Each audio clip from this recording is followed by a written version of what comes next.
All right, so here we go. This is going to be super simple and it's almost like the traditional banana pancakes, but we got a little flavor to it.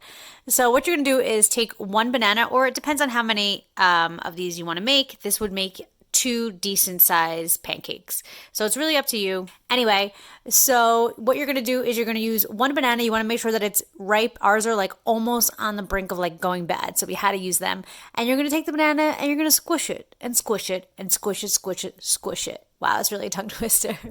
But you really are. The best thing for this is definitely a fork, because then you're going to take the egg. You're going to use one egg to every one banana, and you're going to really want to like whisk it in there. And if you don't have a whisk, or if you're already using a fork, it works great. You want to make sure that you really thoroughly mix this, because you're making banana pancakes and not eggs. You're not making scrambled eggs.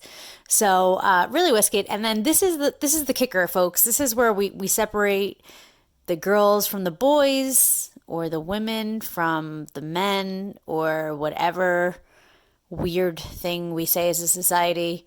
This is where we really separate it. So what you're going to use is the little packet of the maple sugar, brown sugar oatmeal packets. So this is like the instant oatmeal that you just like throw it in the microwave with some water, put some milk in it, you're done. Well, instead you're going to put it right into this, and you're going to really mix it really well. And until like everything looks like it's saturated and we're good to go. So you're going to want to make sure that you're either buttering your pan, or you're using some type of oil. You can use coconut oil or olive oil, or I don't really know. Do people use olive oil for pancakes? I don't know. Use whatever oil you traditionally would use for a pancake. You're going to make sure that it coats the bottom, because you don't really want it to stick. You're going to put a little bit in the pan, whatever you guys want. You know how this goes. And you're going to let it sit there for a while until you start seeing the crust like really start crusting up and fluffing up.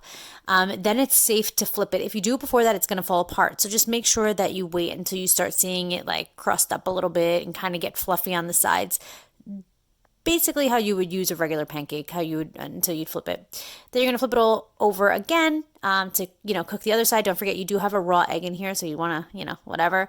And that's basically it. It does look a little burnt, but because it is very maple brown sugar in this, it's so delicious, and it doesn't taste burnt. It tastes very like sweet and delicious. So syrup is completely optional. I am a glutton for sweets, so I use syrup, but I promise you, you don't even need to use syrup. So we got a little healthy, a little not healthy, a little just living our lives. Hope you guys enjoyed this video. Thank you so much, and I'll see you guys in my next video. Bye.